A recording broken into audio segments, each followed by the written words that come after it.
intelligence. We're going to talk about employee engagement. We're going to talk about employee performance, and we'll have some lovely, lovely discussions in this 1 hour session. So welcome again.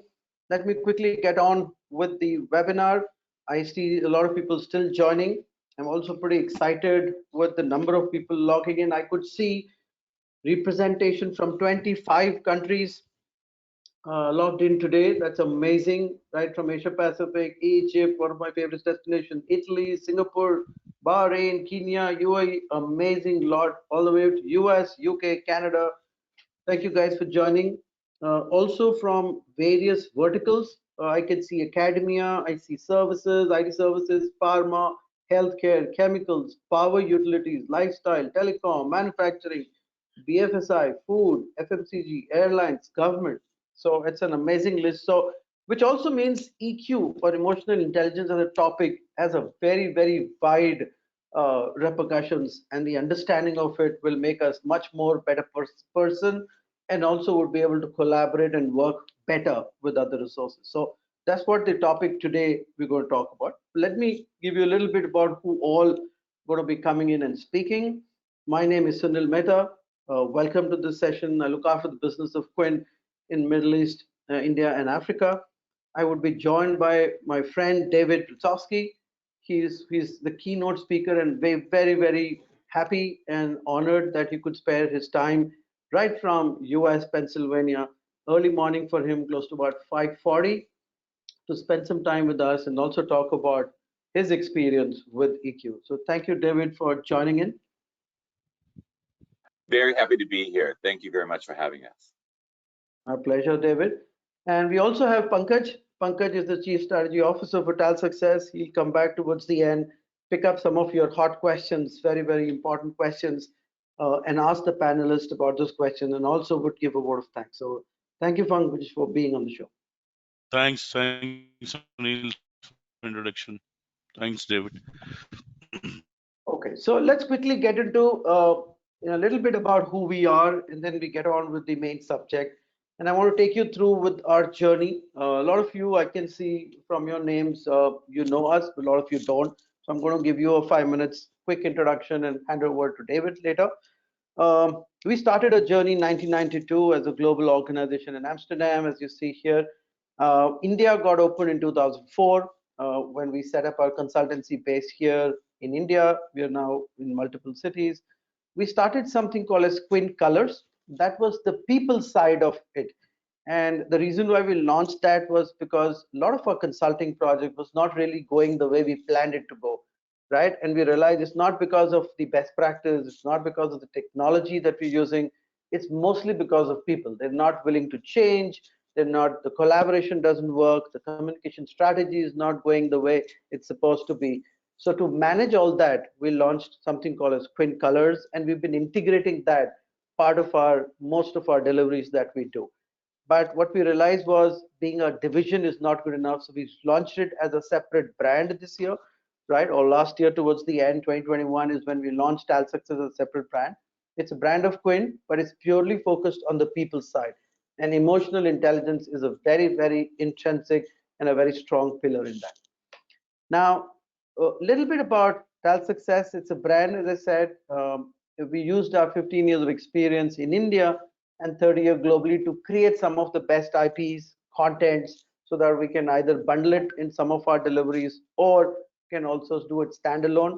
And we also picked up some of the best brands and their IPs across the world. I'm going to name a few of them. So Talent Smart EQ is a premier provider. It's a very, very known brand in emotional intelligence. They have a training program, they have assessments, and also coaching purely focused on EQ. One of the oldest, one of the most respected brand on EQ, and David is one of the representative, and we're very happy to have him. We have Omnia again from US, which is focused on mostly the personality part, right? The behavioral, the personality. There is a little bit overlap with EQ, but it's mostly the behavior and the personality part where Omnia talks about. Again, there are assessments, trainings, coaching programs around that. Pontifract is from Canada. They bring amazing content on leadership, and leadership is a big area these days, especially when we are working remotely. how to collaborate, how to engage, how to work together, how to keep them involved, how to motivate, and these leadership traits really come to the test these days. So Pontifract brings a lot of those content, and we're delivering that globally on their behalf. Fierce is a very interesting organization. They are basically trying to bring the art of conversation back into the system, right? That's a forgotten art, is what we see, right? If you remember old days, we used to write letters, we used to write, diaries, we used to do all that. All that stuff is gone. We don't want to communicate with people, right? And Fierce is trying to bring that back. And what we realize the more we get into it is everything revolves around communication and conversations. Whether it is sales, whether it is negotiation, whether it's leadership, it's all about communication. And Fierce is purely focused on that. And we are very, very proud to bring them to India. Richardson focuses most on the sales and business part, the sales training, and that's in the top three globally. And last but not the least is ROI. This is an institute which kind of creates best practices on how to measure ROI. What are those, typical processes and methodologies to kind of look at your ROI over time? If you're doing a new project, how do you really look at ROI? If you're, doing a big improvement project, is it worth based on the ROI? So it's an amazing organization working solely and purely on the impact of training, projects, performance, any new initiative that we do. And we are very, very proud to bring them, all of them, to India for the first time. They were not at all in India. This is what you know us for. This is what we've been doing for the last 30 plus years. Best practices, technology to align with the best practices, automation, right? So most of you know us from this side. But as I said, if I'm doing a COVID alignment program, or if I'm doing an ITIL implementation program, I would need them to be motivated. I would need the team to have a very clear engagement plan. And all that comes with some of these best practices and the human skills that we bring on the table. Now focusing on Talent Smart EQ.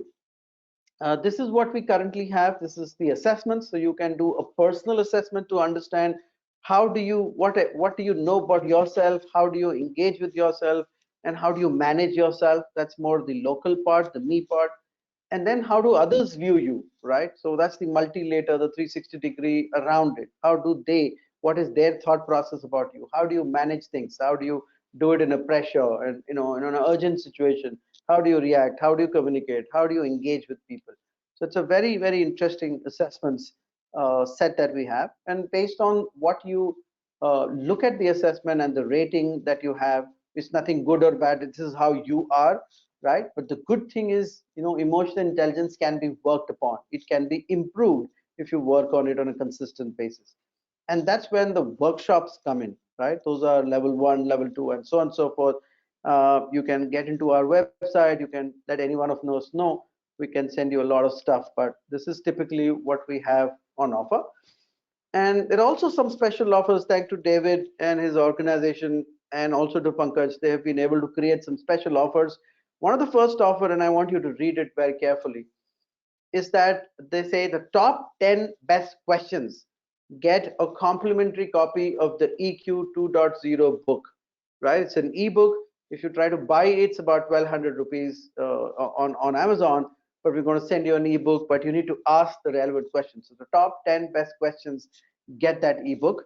You can buy it also, but I'm saying this is something that you get as offer one. So please be very attentive, ask the right questions. If your question gets selected, you are one of those folks to get that book. And the second offer, again, thanks to David, Talent Smart, EQ, as well as Pankaj. The second offer is that we are running these courses regularly. You get a 50% off promo code on any of the existing assessments and the workshops that are being run in the next 3 to 6 months. So that's the second offer, but you need a promo code. You can reach out to any one of us to get you that code as well. Okay, now with that, I want to introduce why we have all gathered. We've gathered to listen to David Privosky. He is the director of training. He's got more than 20 years experience, an amazing personality. He's been introducing about EQ to the world, right? He's been delivering master classes for Train the Trainer, and he's been helping us in India to align in terms of what our approach would be, how should we excite people, and what are the typical areas in EQ that we should focus on, because EQ is a very, very wide area. Today is going to talk about the 4 aspects and how we can better engage with employees and how do we work on a better performance level. So thank you so much, David, for joining us. And this is where I hand it over to you, David. Thank you so much, Sunil. Very happy to be here. It is early in the morning for me over here on the eastern portion of the United States, but I'm so happy to be working with you. I think that it's so important that we start off by just understanding that we have a lot of great research that shows that we have been able to show, indeed, that everything that we are going to talk about today has actually been seen in the past. So let's talk about our focus for today, and it is about why emotional intelligence has been shown to improve employee engagement and performance. I selected for you 3 key studies that we've seen in the past, and I just want to give you this as that high level piece for that. And that is, the first one is that senior leaders at a leading US research university, they experienced a 35% improvement in their ability to keep emotional outbursts from hindering their performance. That's a pretty big deal when you consider that just by bringing emotional intelligence into their organization, they were able to manage their emotions to be more effective. In another study, we saw problem employees at a Fortune 300 utility company experience a 50% improvement in the depth and quality of their relationships and with their coworkers, which, as we all know, even though we may have a lot of individual work that is happening, what we certainly know is that relationships are so important to be successful. I think that's a great statistic. And I want to bring you one other one I thought was important before we get into what we're going to be doing today. And that is that senior leaders at a Fortune 500 organization, a consumer products company, they experienced 100%, that is everybody who was part of this, of their leaders seeing solid gains in their performance, including significant bottom line improvements for their areas of responsibility. And I think that we all probably can agree that we are looking for that bottom line improvement. And that's really what emotional intelligence is able to bring us, is to help us work on our own emotional intelligence, but be able to have better relationships and more effective employee engagement. Here's what we plan to talk about today. We will first and foremost draw the connection between emotional intelligence, and please also note that I will be interchanging the term emotional intelligence and EQ just to make sure that we're all on the same page. We'll draw the connection between that and employee engagement and how it relates to better performance. Well, they're going to talk about the 3 tendencies that we at TalentSmart have seen that most tend to affect performance: procrastination, perfectionism, and also the interruption of flow. And then in order to understand how to get past those tendencies, what we're going to do is then provide EQ strategies to boost performance through better employee engagements. We will, as Sunil said, follow up with some of your questions at the very end of this. And please go ahead and keep putting those into the chat so that we can have those later on. I thought it would be important for us to just start off with a quick poll. So let me ask all of you, and we'd love for as many of you to please chime in. Who is interested in having better performance out of yourself? 2 answers: either yes, I'm interested in better performance, or no, I'm fine with my current performance. We're going to give you about 45 seconds to answer that.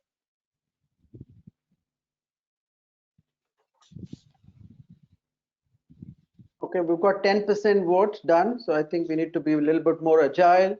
Let's quickly select yes, no. It's not a trick question.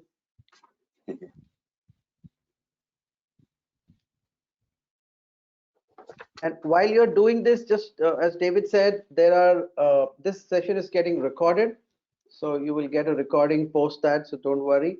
Second is you're all in listen only, so there is a question panel on your right side. If you have any interesting question, please put in there. There might be repeat questions, so I will collate, don't worry. Third is you'll get polling like this, but you see sometime when you come back from the poll, your screen gets frozen. For anyone which happens like that, you might have to log out and log in. You should be coming back to the same slide. Okay, so we've got about 80% done, Neha, so we're done.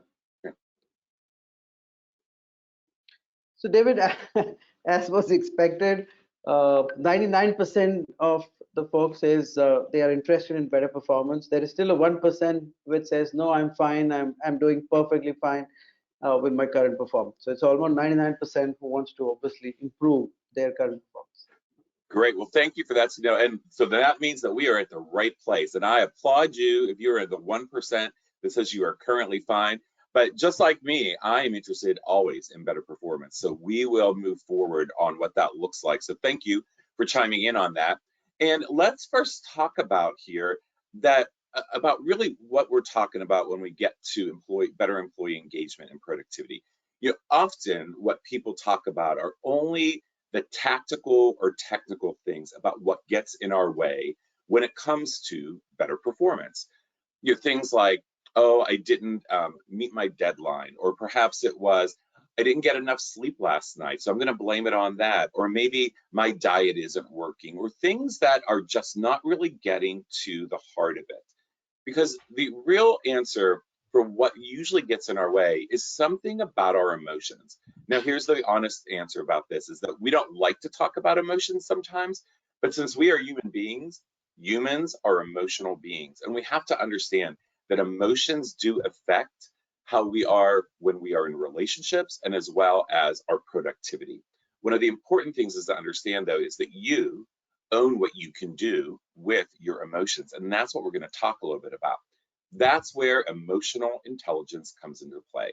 I brought up this little schematic here at the bottom here. For those of you who are not familiar with emotional intelligence, as many of the rest of you are, let me just give you a very high look at what emotional intelligence is. By definition, here's how we define EQ. That is your ability to recognize and understand your emotions, but then also with that understanding is to understand how to manage yourself better and also how to manage your relationships.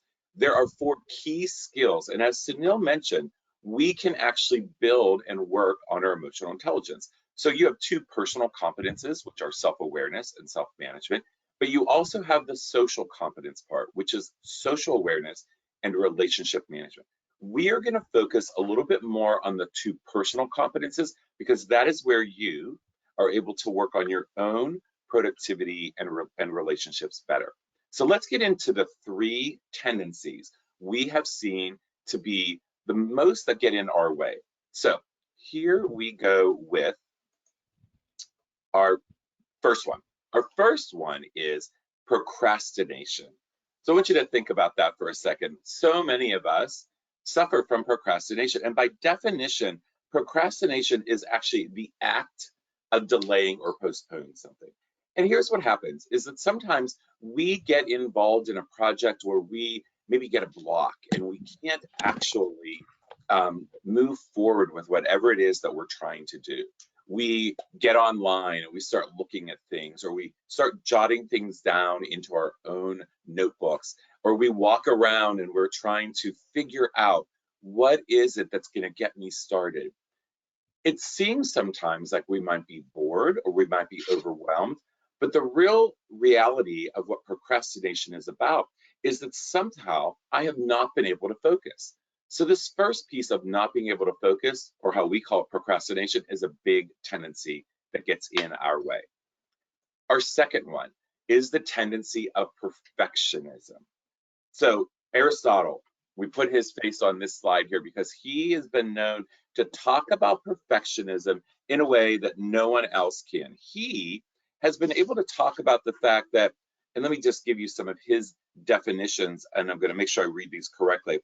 He has said that perfectionism is that which contains all of the parts, every single part that you were planning. It is also that there is nothing else that could possibly be better. So what happens to us when we are perfectionists is we tend to spend extra time on trying to make something that's already really good be even better. We rewrite the words. We re-look at how we have maybe a PowerPoint presentation together. And we spend so much extra time that perfectionism gets in our way. So that's the second tendency. And the third one I want to bring up is one that we don't talk about very often, but is a very true piece of what happens to us when we are trying to be more effective. And that is an interruption of our flow. Meaning, and I love this picture that shows these cars all moving, all in unison, moving down the street together. But an interruption is whenever there might be an accident or maybe something has happened on that street. Think about in your own lives when you're working on a project. What happens sometimes is there has been an interruption. So whether I have not been able to get moving on the right path, or maybe I got paused for some reason that was not in my plan for that day, maybe a call came in and I decided to take that call, so it interrupted my flow. This tendency has somehow made us now have to restart, and restarting can sometimes be a problem. So understand that this third tendency of getting interrupted and not being able to get back on track is sometimes a problem for us. So we just talked about those three. Let's regroup for a second and look at a second poll. And we'd love to hear from you, which of those three tendencies tends to get in the most of your way? Is it procrastination, perfectionism, or is it interruption of flow? Which one is in your way the most?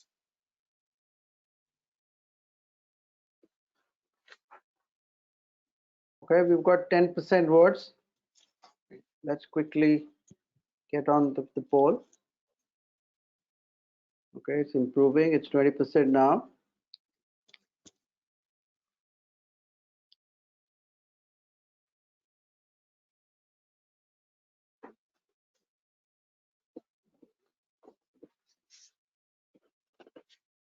We'll give you a few more seconds.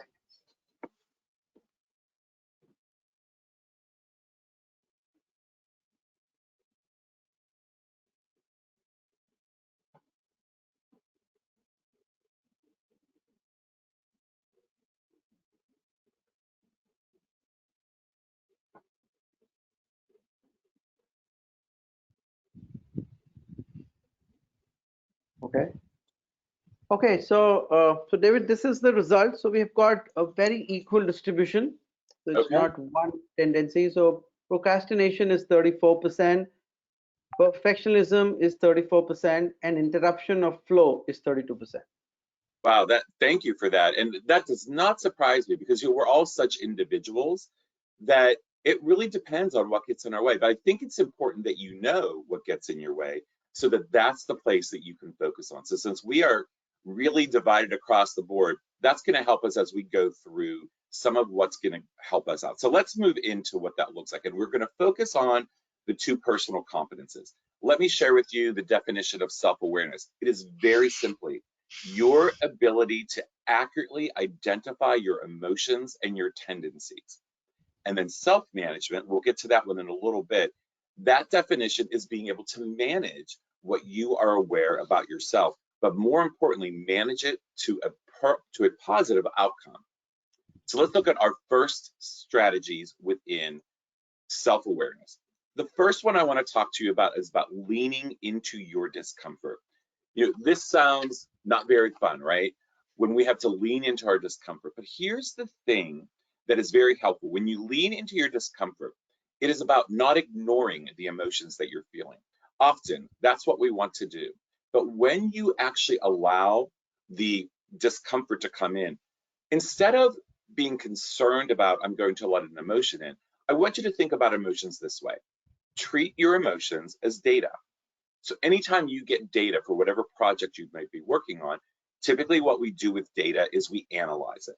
So I'm going to challenge you to consider leaning into your discomfort means taking a pause and saying, let me figure out what this is saying to me. It's allowing you to step into the discomfort so that the next time it's not as emotional, but it's actually telling you something for you to be able to do something with that. So leaning into it will allow you to ask yourself the right questions.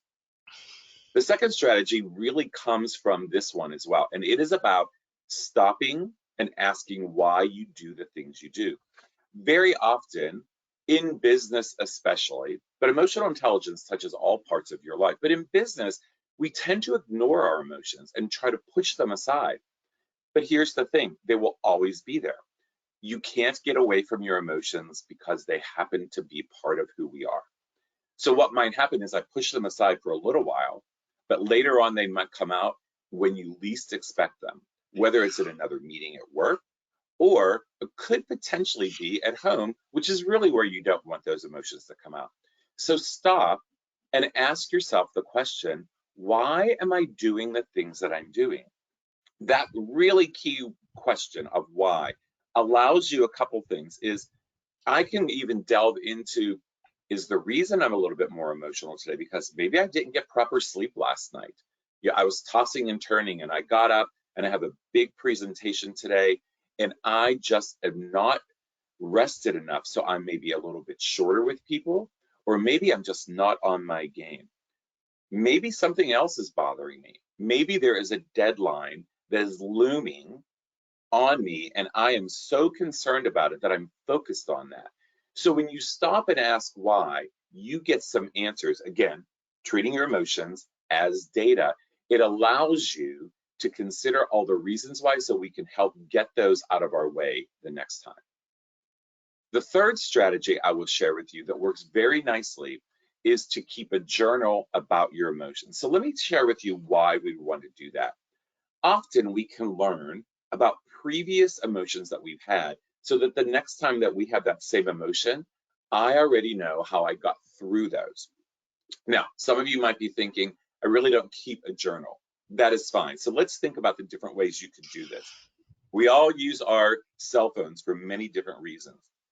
I know many people that what they'll do is they'll take a note on specific dates in their calendar that said, today this happened and this is how I reacted. So that way the next time that's happening, you can refer back to your note. So whether it is in your phone or maybe it's in a journal that's beside your bed that you wrote down a couple of notes for yourself at the end of the day. Now what you can do is take a look at how did I react the last time so that this way it does not get in my way. So this strategy of just kind of following back on whatever it was that worked for you the last time and learning from your past is going to be really helpful to you. It's really that reflection and not the ignoring of what happened before that helps us move forward and become better productive. But it also is really helpful with employee engagement, because here's the thing. If I have people that report to me and they see that you are willing to take a pause to reflect and understand what's been going on, you are going to build that trust with everybody else to say it's okay to do that so that I can be more effective the next time. So those were the 3 self-awareness strategies. Here's what I'm going to ask again in a poll. Which of those 3 speaks to you the most? Because listen, something works for us all a little differently. So which one would you choose to lean into first? Is it lean into your discomfort, or stop and ask why you do the things that you do? Or is it keep a journal about your emotions? Which one, if you were going to pick one right now, would you pick that makes the most sense for you?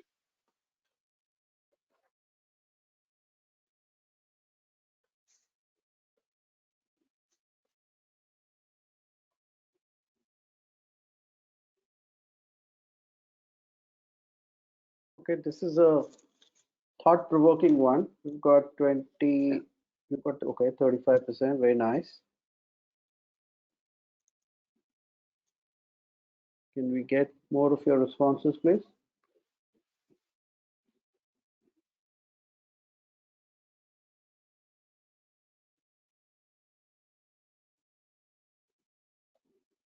I will give you a few more seconds.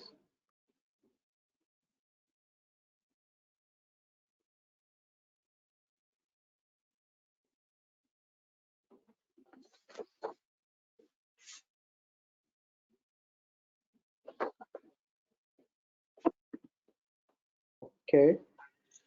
All right. So here is the result for everyone. 58% feel stop and ask why you do the things you do. Okay. 26% lean into your discomfort, and 16% say keep a journal about your emotions.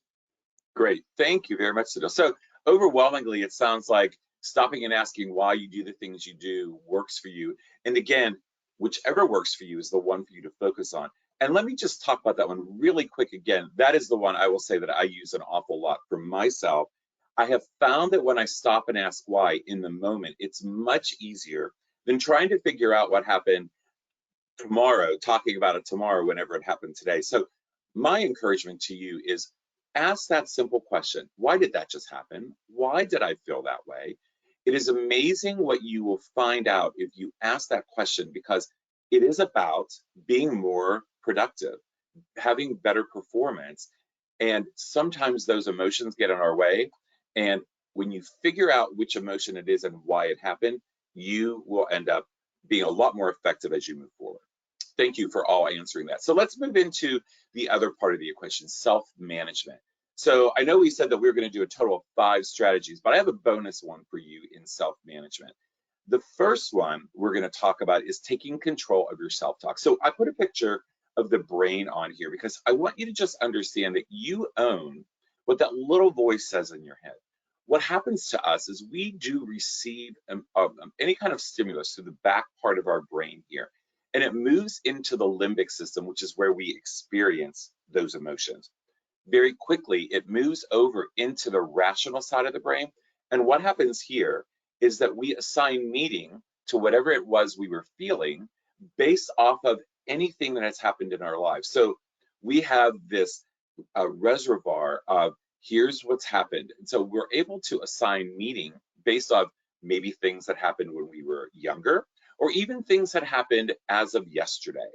But here's the important piece for us to all know, is that right here where these arrows meet each other, when we're going to now react to that emotion, we own that. And the more informed your self-management is, you have a better chance of taking control of your self-talk. And what I mean by that is, instead of saying something that you should not be saying, that maybe you might be a little unhappy with yourself later on, and we've all been there, when we said something out loud, and then what you said to yourself later on is, oh, I wish I would not have said that out loud. This gives you the chance to pause and actually create something more effective to say. This little part here, right before you're about to respond, sometimes allows you to say, let me take a break, let me count to 10, let me walk away from the scenario before I say something or do something that is going to not make this effective. So understand that you own this piece, but you have to be very conscious about taking control. So understand what is that trigger, and then be the person who says, next time I'm going to say this, or next time I'm going to do that. So that's the first very powerful strategy in self-management. The second one is about staying synchronized. I love this picture because what it's showing is a dance troupe that needs to stay synchronized with each other in order for them to look really effective on stage. And that's the same thing that we need to be with both when we say things, so the words that we choose, the tone that we're using, but also what our facial expressions and our body language is telling us. So staying synchronized means that we're being aware that if I'm trying to give a direction, is what I look like saying the same thing? When those are off kilter, when they are not matching, I need to ask myself, why is that? Am I having an emotional reaction with what I'm saying because maybe I'm not bought into it yet? So staying synchronized will help you pay more attention to making sure that those relationships that you're in right now and sharing that information is helping others see and hear you the way you want to be seen and heard. And here's the bonus one. It is about visualizing yourself succeeding. I'm hoping that you all got a chance to watch some of the Olympics, which was this past month. And I really think about how many of those gold medalists, and even those who didn't necessarily win, they visualized what their success was going to look like before they even started, whether it was their ski run or if it was their figure skating routine. Every one of them talked about, I would not just do it, but I would see what it was going to look like in the end, so that I visualized being successful. We can do that in our work as well. I want you to consider this particular strategy is about thinking, so when I'm done with this project, this is what success looked like. This is what we're doing at the beginning, but I have got to have an end goal to actually see what that looks like. And every project can be that way. We can understand it for ourselves, but more importantly, from an employee engagement perspective, really helpful if you share with those you are working with, this is what I'm envisioning the end result to be. Those are the 3 strategies for self-management. So let's take one more poll and let's talk about which of these self-management strategies speaks to you the most. Is it taking control of your self-talk, staying synchronized, or is it visualizing yourself succeeding? Let's see if we can get almost everybody responding to this. Which one speaks to you?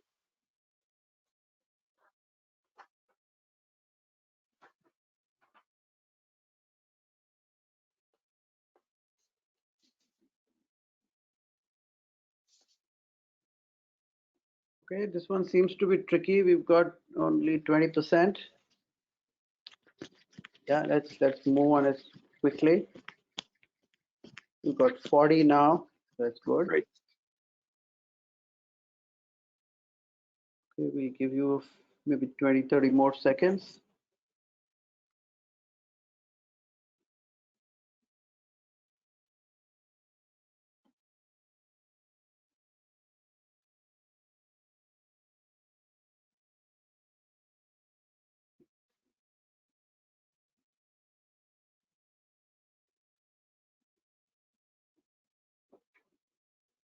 Okay, so we've got 45% saying visualize yourself succeeding.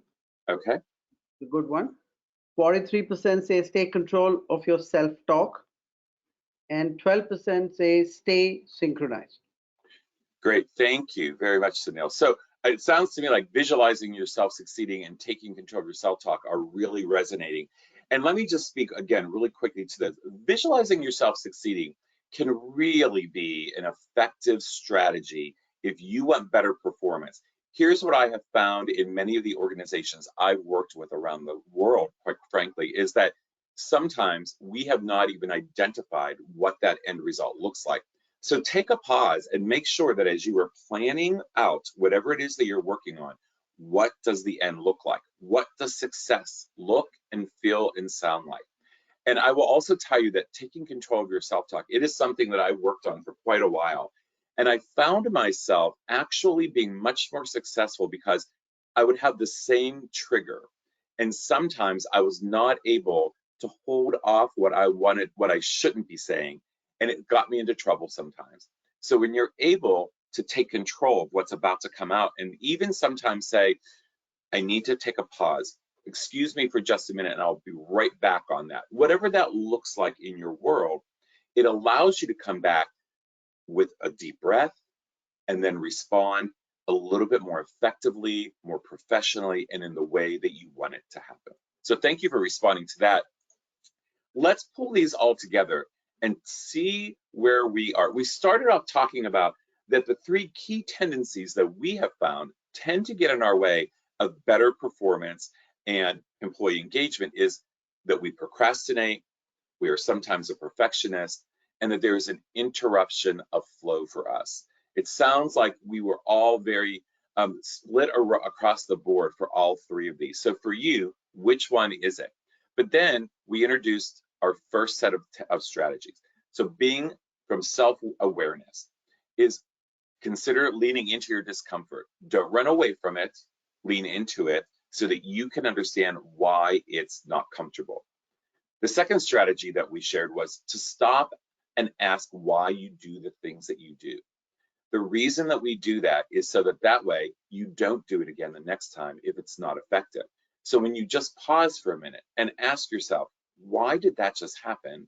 You are going to come away with an answer, and then the next time you will be better equipped to not let that happen.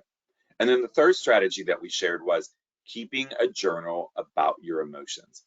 And again, that journal can be anything that works for you. I know, as I mentioned before, some people use their phone to take a note within their calendar. I know others that what they do is they end their day with just a journal beside their bed, and they write down a couple of notes just for 5 minutes about what transpired throughout their day that would be helpful for them to know the next time.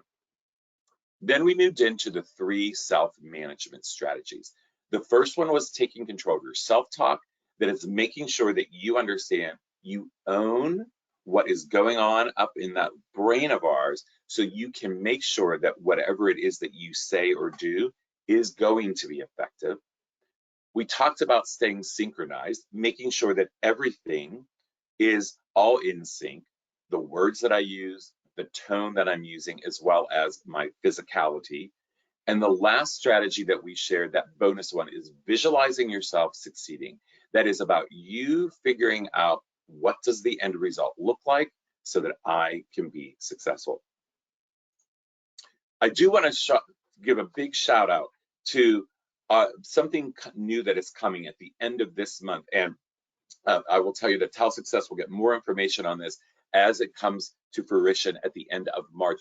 But in our Me assessment, the self-assessment, presently what happens in the assessment when you get your results, it tells you the things that you're struggling in. In the new updated one, what is going to happen is you're going to get additional information that says, here's what you are really good at. What are your strengths? And we're going to share with you strategies to help you even improve better in that strength. The reason that we've done that is because we understand that many people take strengths for granted, and instead we should be working on those strengths to really make them even more powerful for us. So that is new, that's coming. I'm very excited about that. And like I said, the Quint and Tell Success Group is going to get more information as this comes out a little bit later in March. But you're one of the first group to be able to hear this, so I hope that that's exciting news for you. Lastly, before I turn it back over to Sunil and PK, is I want to remind you of these great special offers that are going on. So if you have not submitted a question yet, there's still some time to do that because we're about to do that. You will be the recipient of a free book. And then the other piece is that up to 50% off. I'm going to keep that up on our slide there, but I'm going to go ahead and go back to Sunil and to PK to see what questions do we have out there that I can hopefully help answer. Okay, so I'm pretty excited. I think the offer was quite overwhelming to all the resources, so that's nice. So we've got lots and lots of questions. I don't think we can take all of them, so we need to evaluate them as we go later. But I'm going to ask some of those questions right now. So let me quickly go over to it. But while I do that, one of the things that I learned over time, David, is I was reading there's a gentleman in US called Earl Nightingale. He talks about your goals, he talks about visualizing, he talks about thinking, and he makes a statement. It says, you become what you think about, right? And I think that's a very, very apt one. It was created in 1950. You become what you think about, and what you said about visualizing that you are being successful, how you will pan it out, how will you react to the situation, is pretty relevant. So thank you for that. There are a lot of questions, so I'll pick up few of them. The first one is coming on from Manos. He says he's trying to, I'm sure he got some of that points today, but he's still trying to correlate EQ with job satisfaction, right? Yes. And how does that work? And then how do I relate job satisfaction with performance? So that's his question. How do I really link it with job satisfaction and then to performance? That's a great question. Thank you for bringing that up. So job satisfaction for many of us, since we don't like to think of emotions in the workforce, what happens for us is when we allow ourselves to understand that emotions, like I said at the beginning, are really data, it allows us to be okay that I had an emotional reaction to something that happened at work. It could be that I've worked with somebody and maybe they just said the wrong thing and I had an emotional reaction, but I did not, for myself, take control of that. So that satisfaction becomes more effective if I understand my emotion in that piece, so that way I can get all those things out of the way and my performance typically rises because I've allowed myself to understand emotions are part of my day. I just need to get them out of my way to have better performance. Okay, excellent, excellent. I have a I've got a good question. I think this is coming from Bashini. It says how to identify EQ of potential employees, Mm. job applicants.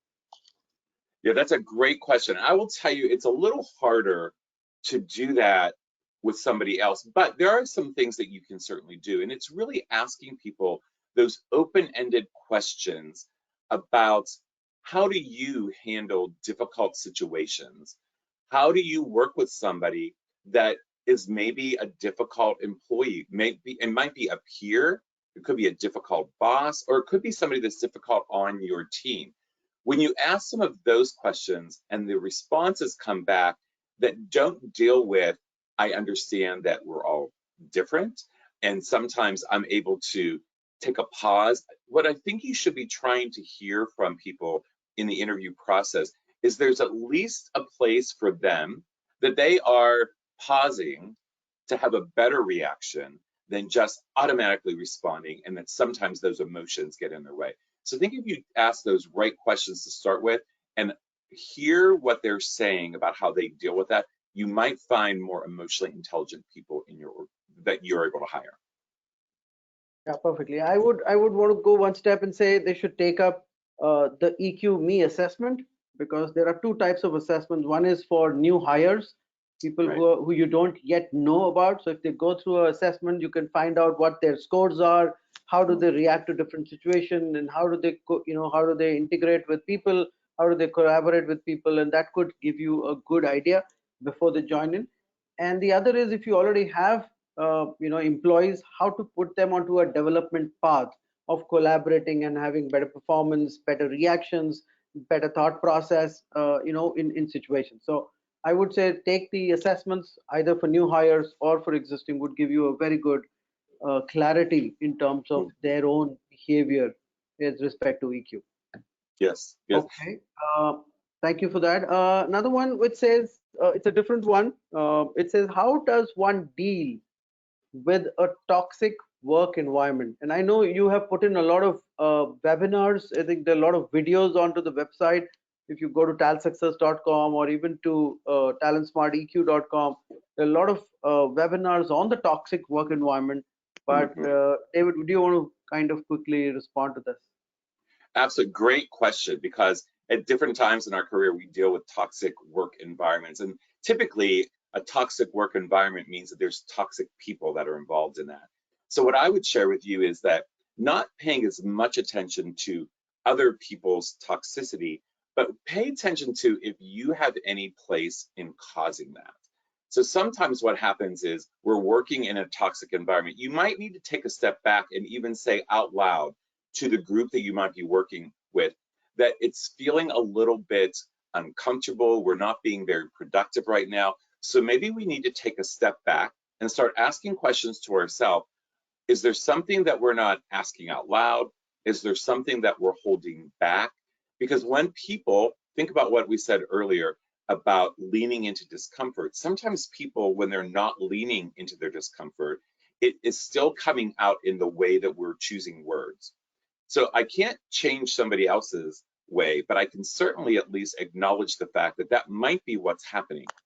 And then I would also just say one other thing on this is if you are a leader of a toxic situation, the best way to handle that is going to be one-on-one. I would take that out of the larger group and have some one-on-one discussions with people to ask them very simply, help me understand what's happening here. I want to be here to give you some advice, but I need you to be able to figure out what it is that's making this environment not very positive. So start that way, and I think you might find you're chipping away the toxicity of the environment itself. Okay, David, that's I think a good answer. I think there's a follow-up question on the assessment. It says, what parameters are getting checked in the EQ assessment that you talked about? Yes, great question. So thank you for asking. So what we focus on in our assessment is only the 4 key skills of emotional intelligence. So the questions that we ask are all based around your self-awareness skills, your ability to self-manage, your social awareness skills, and your relationship management skills. What we ask are questions that are not about how good you do things. What we do is we ask the question of how often do you do certain behaviors? That allows you to give yourself a better response as opposed to having to be judgmental on how good you do something. What happens then is there are only 28 questions, and that's very specific to make sure that we are not repeating questions. So sometimes when you take an assessment, you read a question that's maybe rephrased 3 or 4 different ways. In this, we don't do that because we are only looking at your emotional intelligence. So that's the difference, and that should help you as you take this assessment, be able to focus in on what those responses really are based off of what you know about yourself. And then if you choose to move to a different assessment, which would be, as Sunil showed earlier, the 360 or the multi-rater, that's where other people are sharing their opinions, and they are taking that exact same thing, same questions based around those 4 key areas and in those same parameters. Excellent, excellent, David. I have another interesting question. This from Vipin. It says, is emotional intelligence inherited genetically? To what extent it can be learned? Yes, well, great question. Give that person a book for sure, because that's an excellent question. Here's what we know, is that everybody has emotional intelligence within them. What we know, though, is that many people just don't know how to use it. So in the research that we have been doing over the last several decades, we have seen consistently that when you pay attention and you look at some of the strategies that we shared earlier, and in the book, there are even more strategies that will help you work on your emotional intelligence. When you do that, you see a rise, not only in scores, but more importantly, what you do see is your behaviors changing. So what we do know from all the research is people who work on their emotional intelligence by employing these strategies tend to see themselves be much more self-aware. They're able to manage themselves more effectively. They also become more socially aware, especially if a key part of their job is to have relationships and partnerships. So one of the keys that we know is by working on it, you can improve it. Is it there inherently? It is, but it is not typically evolved if we haven't done anything with it. So it's a great question to ask, but whenever we start to work on any skill, think about that. Whenever you have a skill that's just there, the more I work on it, the better I'm going to be at. So thank you for that question. It's a good one to make sure that we clarify. Okay, there's another one from Asit, and I think it's also repeated for multiple other similar questions. It says, if we want to do an assessment of our employees, how do I ensure that their personal and and their data is protected?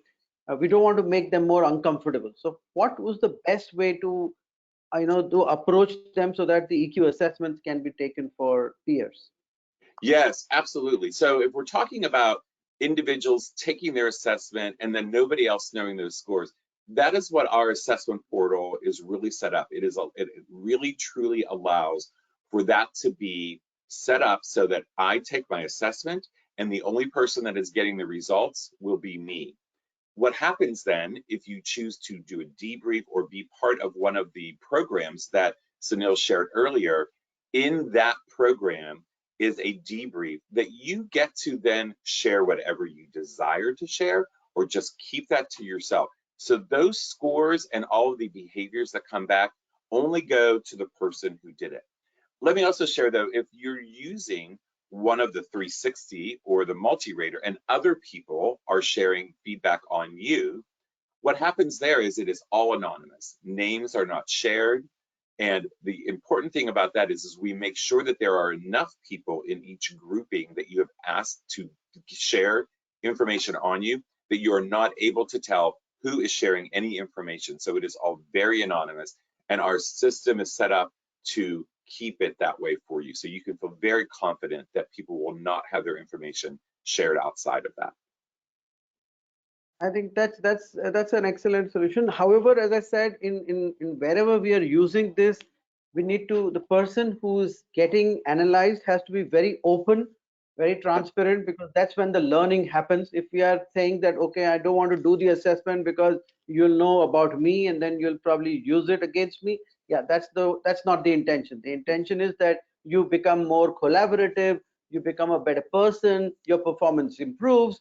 And unfortunately, if you don't do all these things over time, anyway, you are not part of that team, right? So the sooner you pick up your skills, the better. You need to move up the channel, over time, and that's what EQ, behavior, all these assessments are going to help you know yourself better, so that you can relate with yourself and others better. So I would say, it's also about the culture of the organization.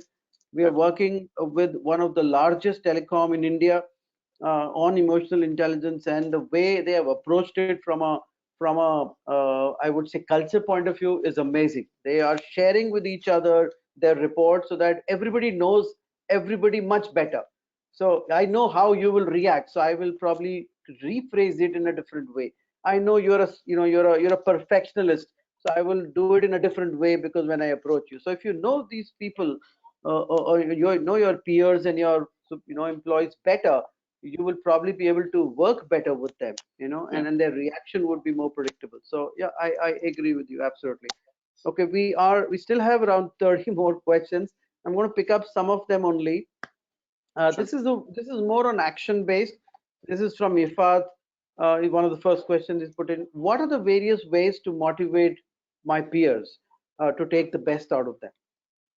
Yeah, great question. I think the more you are self-aware and you're able to self-manage, that tends to motivate people. Is when people see that you have a good connection of yourself, especially with emotional intelligence, people are more willing to follow you and see how you handle things and then them follow suit.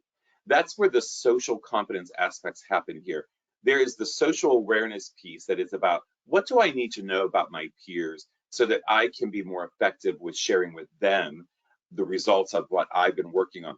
And I also think that Sunil said something really important. When you're able to be transparent and say, I'm working on this, and I want you all to make sure that you're seeing me, how I'm growing that behavior, how I'm becoming better at it, people will follow that far more than if you keep it closed in and don't work with each other. So I have seen in the clients I've worked with around the world that when people are more transparent, that people follow those who are willing to share out there. So I think that's a great way of doing that. Allow yourself to be transparent and share what you're working on as well.